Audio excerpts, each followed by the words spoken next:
Okay, this is the second video in our Assessment in Angel series, and this one, now that we've enabled our objectives, which we call student learning outcomes, and we've added those outcomes to the course settings in our Manage tab in our course, now we can align the content items to these student learning outcomes in our course in Angel. I'm going to go back to my web technology course, and I was in the Manage tab and we did set up the enable and add the outcomes. So now I'm going to go to my Learning Modules tab and show you how you can align content to those outcomes. So here, for example, I'm in Learning Module 6 right now, and I've got an assignment folder.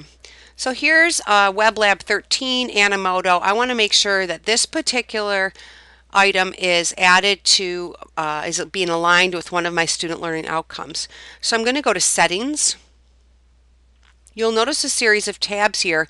I'm going to go to the Objectives tab, and I do have this item already mapped, but I'm going to show you how I do that. If I were to deselect this, it would say in the Objectives tab, when I save this and go to Settings and I go to my Objectives tab, there's nothing, it's not mapped. Otherwise it would say it's mapped here. So I need to make sure I map this content item to one of my student learning outcomes. So I'm going to go to Browse Objectives. And this here is a folder of all of my course objectives. When you have a plus sign in Angel, that means there's a menu to expand.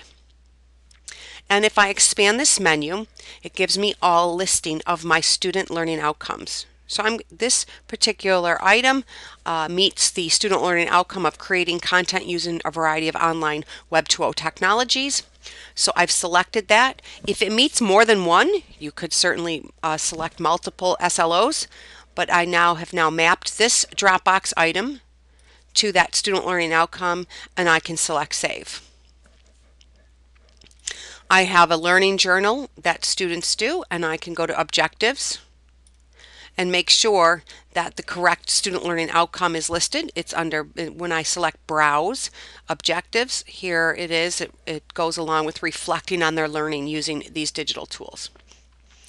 So it shows that it's mapped, and now I can select Save.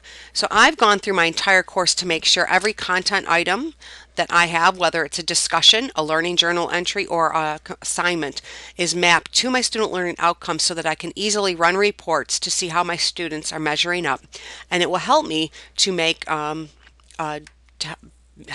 decisions on what revisions will be needed in order to help my students succeed in this class. Thank you.